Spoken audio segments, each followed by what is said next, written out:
السلام علیکم، میرا جنون چینل میں خوش آمدید۔ اس ناول کا نام ہے میرا پاگل پن، اور آج میں آپ کو سنانے لگی ہوں پارٹ نمبر 9۔ اور سانسوں نے ساتھ چھوڑ دیا، اصحاب ڈھیلے پڑ چکے تھے، موت نے کر دیا تھا کرم۔ آخر کب تک زخم کو سیتی رہتی، کر دیا ہے الوداع اس فانی جہاں کو۔ کل کو حساب ہوگا اے ابن آدم تیرا، کیا ہوگا تجھے، تو کیوں چیخ نہیں رہی۔ وہ اسے ہلا رہا تھا مگر وہ چھوڑ چکی تھی، جا چکی تھی۔ ڈر لگا تھا اسے پولیس کا، وہ اسے ایسے ہی چھوڑ کر اپنا کچھ سامان لے کر گھر سے اور اس ملک کو خدا حافظ کہہ کر چلا گیا تھا، مگر مکافات عمل کا سلسلہ شروع ضرور ہونا تھا۔ علی الرحمن زیادتی کرنے اور کرانے والی لڑکیوں کو لا کر بیچنا اس کا کام تھا۔ اس کی زندگی کی پہلی عورت نہیں تھی، بلکہ بہت سی عورتیں تھیں جن کے ساتھ وہ یہ سب کچھ کر چکا تھا۔ پاکستان میں شادی کرتا، اپنے آپ کو دیکھتا نہایت ہی شریف، اور دوسرے ملک لا کر یتیمیت پر اتر آتا۔ اس کی کوئی اولاد نہیں تھی سوائے ان دو کے۔ وہ جب امریکہ لایا تھا تبھی اپنے بیٹے کی پیدائش کے بعد اسے طلاق دے چکا تھا، اور دوسروں کی زندگی کی پیاس بجھواتا اپنی چھوڑی ہوئی بیوی سے، اور پیسہ کماتا یہی کام کرتا تھا وہ ہر ایک کے ساتھ۔ بس الینا کی قسمت تھی جو اسے وہ ملا تھا، اور نہ جانے کیوں لاڈلوں کی زندگی میں ہی ایسے خطرناک موڑ آتے ہیں۔ وہ اپنے ماں باپ کی لاڈلی تھی، کون سنتا تھا کہانی میری، اور وہ بھی زبانی میری۔ غالب، پہلی نظر۔ تم کیا سمجھتی ہو خود کو، جو دل میں آئے گا کرو گی۔ وہ اب بھی نظریں جھکائے ہوئے تھا۔ میں خود کو جو بھی سمجھوں، تمہیں اس سے مطلب اور مطلب ہونا بھی نہیں چاہیے، سمجھ آئی؟ نفرت ہے تم سے، مجھے وہ چلایا تھا۔ مجھے کون سی محبت، وہ اس کی طرح بولی تھی۔ محبت نہیں تھی تو پھر نکاح کیوں کر رہی تھی؟ یہ اس کی سمجھ سے بالاتر تھا۔ عجیب شخص ہے، محبت کرتا ہے اور کہتا ہے نہیں کرتا۔ آج حنین نے پہلی بار اس کی آنکھوں میں دیکھا تھا جہاں نہ جانے کیا تھا، عجیب سی وحشت تھی۔ آج پہلی دفعہ یوں نظر ملی تھی ان کی، پہلی نظر، دل کا دھڑکنا اس کا، مگر وہ انجان تھی۔ اس کی براؤن آنکھیں جہاں تھکن تھی، عاجزی تھی، کیا نہیں تھا، عقیدہ، زیادہ دیر نہیں دیکھ سکی تھی۔ حنین کی آنکھوں میں نہ جانے کیوں وہ نظریں جھکائے گی، پھر ہونٹوں نے جنبش کی۔ سنو اور کان کھول کر سنو، بس تھوڑی ہی دیر میں نکاح ہے ہمارا، سمجھ گئے؟ وہ اسے یاد کرواتی آگے بڑھتی تھی۔ یوں نظروں کا ملنا، دل دھڑکا گیا ہمارا۔ کچھ ہی دیر بعد اس خستہ حال جگہ پر مولوی موجود تھے۔ وہ صاف ستھرے کپڑوں میں مولوی کے پاس بیٹھا تھا، اور وہ انکھولی دلہن تھی جس کے سر پر نہ دوپٹہ تھا، نہ شرم و حیا، اور نہ ہی آنکھوں میں آنسو جو اکثر دلہن کی آنکھوں میں ہوتے ہیں۔ ہاں، لیکن وہ دلہا مجبور تھا، بیچارہ سا، جس کی آنکھوں میں بے چینی تھی اور انچاہے رشتے میں باندھ رہا تھا۔ کیا آپ کو عقیدہ خان رہنمائی سے نکاح قبول ہے؟ وہ اس کی آنکھوں کے سامنے بیٹھی اس کی گود اس کو دیکھ رہی تھی۔ اس نے آنکھیں بند کی اور ایک ایسے رشتے میں قدم رکھا جہاں کو حال نہیں تھا، جہاں کوئی پیار، کوئی عزت نہیں تھی۔ وہ مرد تھا مگر وہ اس عورت کے آگے خاموش ہوا تھا، صرف اور صرف انہی بہنوں کی عزت کے لیے۔ قبول ہے، قبول ہے، قبول ہے، اس نے 3 دفعہ پوچھا گیا اور اس نے 3 دفعہ زیب قبول ہے کہا تھا۔ اسی طرح عقیدہ سے بھی پوچھا گیا، اس نے بھی سختی میں یوں ہی بس قبول ہے، قبول ہے، قبول کیا تھا۔ اسے تو مکب بھی نہیں پتا تھا قبول ہے کا۔ مولوی دعا مانگے اٹھ کھڑے ہوئے تھے، اس کے ملازم نے انہیں چھوڑا تھا۔ اب وہ اس کے قریب آئی۔ ہنی مسکراتے ہوئے کہا۔ اس نے نفرت سے منہ پھیرا تھا۔ آج تم آزاد ہوئے، کوئی اسے بتاتا وہ تو آزاد تھا مگر اس نے خود کو قید کر لیا تھا۔ خیر، کل ملتے ہیں ہنی۔ تمہارے گھر میں جب کہنے آؤں گی تمہیں، جاؤ انہیں لے جاؤ۔ وہ جا چکا تھا، اس کے قدم اس کے ملازم کے ساتھ۔ وہ آ چکے۔ عقیدہ کیا چیز ہے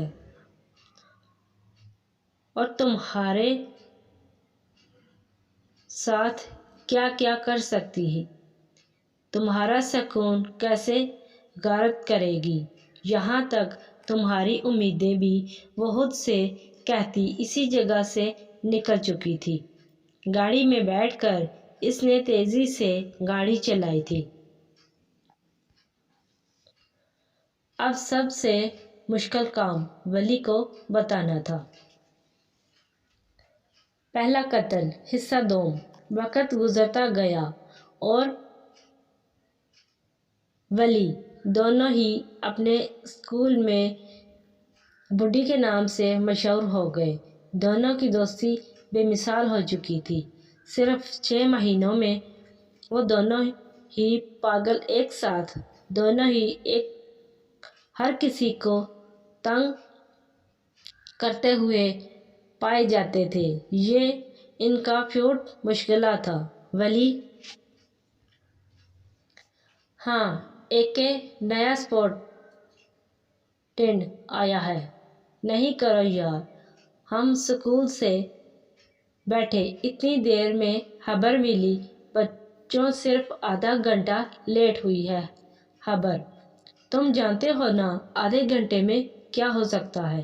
ہاں عقیدہ صاحبہ، آدھے گھنٹے میں قتل کر سکتی، پورا پلان بنا سکتی۔ یہ چیز ولی بندر، وہ اسے صرف منہ چڑھاتی ہی رہ گیا تھا۔ خوف سے نہیں، دوسروں کو خوف زدہ کرنے والے تھے۔ 2 بچے شروع سے ہی ایسے تھے، اپنے دماغ کا ہر چیز میں استعمال کرنے والے۔ وہ 9 سال کی تھی اور اپنی عمر سے زیادہ بڑی باتیں کرتی تھی۔ چلیں؟ ہاں چلو۔ وہ 10 سال کا بچہ تھا جسے تنگ کرنے کا ان دونوں نے سوچ رکھا تھا۔ وہ ولی کو سارا پلان بتا چکی تھی، بس اپنی جگہ پر جانا ان کا مقصود تھا۔ وہ سامنے سے آ رہا تھا۔ صبح کا وقت تھا، کلاس شروع ہونے میں 15 منٹ تھے۔ اس کے ساتھ مصنوعی چپکی تھی۔ وہ دونوں ہی ایک کونے پر چھپ گئے تھے۔ وہ اوپر سے آ رہا تھا۔ ولی کے ہاتھ میں لال انک تھی۔ اور عقیدہ کے ہاتھ میں مصنوعی چھپکلی۔ وہ بچہ آرام سے چلتا آ رہا تھا۔ اسے آئے زیادہ ٹائم نہیں ہوا تھا، مگر ان لوگوں نے ساری معلومات اس کے حوالے سے جمع کر لی تھی۔ یہ ہر باری کا تھا۔ ان کا وہ 6 مہینوں میں 3 سے 4 بار ایسا کر چکے تھے۔ پہلی کمزوری معلوم کرتے، پھر اسی سے تنگ کرتے، ابھی بھی کچھ ایسا ہی کرنا تھا انہیں۔ وہ آہستہ آہستہ آ رہا تھا، وائٹ یونیفارم پہنے۔ اس کا قدم تھا آخری، سر یوں پر۔ وہ شاید یہ آخری قدم اس کے لیے غلط تھا۔ عقیدہ نے وہ چھپکلی اس کے منہ پر پھینکی۔ پہلے تو وہ سمجھا نہیں، لیکن جیسے ہی دیکھا اس کی زوردار چیخ وہاں گونجی تھی۔ اس کے بعد ولی نے وہ لال کلر اس کے منہ پر پھینک دیا تھا۔ پھر وہ عقیدہ اور ولی، وہ جاؤ جا، اور وہ بیچارہ چیختا ہی رہ گیا۔ اسے معلوم ہی نہ ہوا کہ اس کے ساتھ کیا ہوا۔ عقیدہ، آپ کو میم بلا رہی ہیں۔ ولی، لگتا ہے پھنس گئے۔ دل کو تھامے وہ کمرے میں گئی تھی، اور ولی اپنے دوست کے ساتھ چل دیا تھا، جو اسے زبردستی لے کر گیا تھا، ورنہ اسکول۔ اس کا دل تو خود عقیدہ میں لگا ہوا تھا۔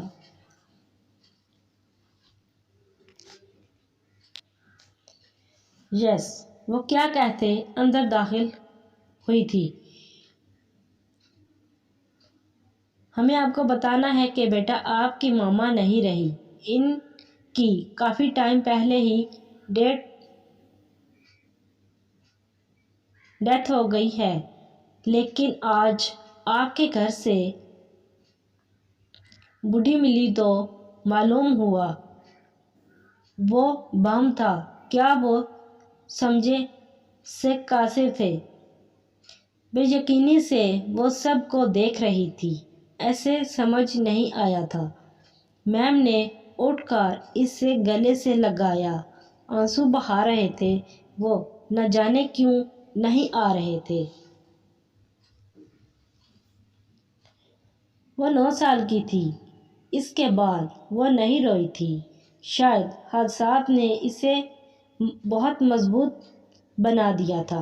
وہ سیدھا اپنے کمرے کی جانب گئی تھی۔ اسے ولی کہیں دکھائی نہیں دیا تھا۔ وہ بھی بنا ڈھونڈے اسے اپنے روم کی طرف چل دی تھی۔ نکاح کر لینے کے بعد وہ رات کو 2 بجے گھر آئی تھی۔ ایسی بے وجہ سڑکوں پر گاڑی دوڑاتی رہی تھی۔ پھر جب سڑکوں پر بھی سکون نہیں ملا تو واپس اپنے گھر آ گئی تھی۔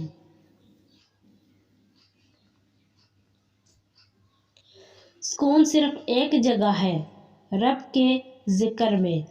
ہم انسان سکون ڈھونڈنے کے لیے کیا کچھ نہیں کرتے اور ہمیں سکون ملتا ہی نہیں۔ کیسے ملے گا سکون؟ تو ہی رب کے ذکر میں۔ میں کہتی ہوں کہ یہ میرا نظریہ ہے کہ اگر اللہ کا نام بھی اگر دل سے محبت سے صرف ایک بار بھی لیا جائے تو نہ انسان اندر تک سکون کی لہر محسوس کرے گا۔ رب کے نام میں اتنا سکون ہے تو سوچئے اس کے ذکر میں کتنا سکون ہوگا۔ ذکر خدا میں کر سکون تو تلاش، یوں بے وجہ ادھر ادھر، کہیں بھی سکون تجھے ملنے